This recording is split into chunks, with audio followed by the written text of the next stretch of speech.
E o que vamos ver hoje? Carpa.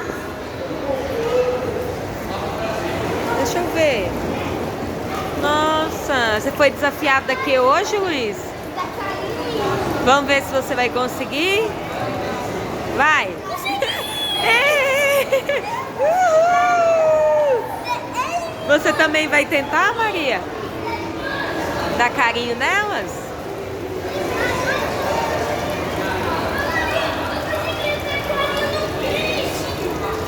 Que legal, Luiz! O que você fez? Uhul! Aqui tem 3 cascudos. Nossa, você também conseguiu? Eu toquei nele. Eu consegui tocar nele. Uhul! Olha o tamanho dessas carpas. Essa aqui que linda.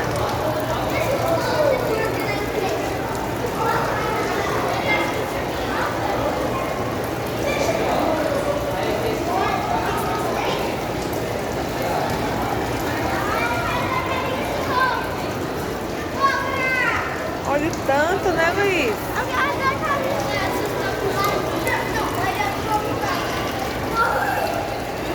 O que você conseguiu de novo? Aham, o bichinho fugiu bem na hora que eu joguei a terra. Não joga mais não, o cascudo fugiu.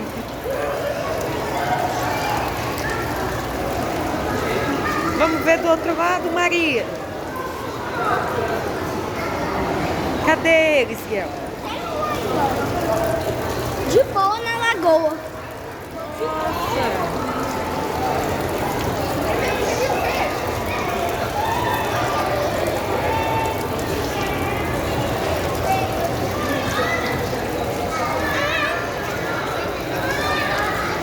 Eu vou dar carinho no cascudo, pode? Pode, vai.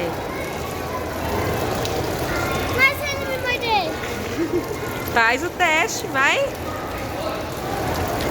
Vou assustar ele. Ele não morde não. Vai. Olha o peixe.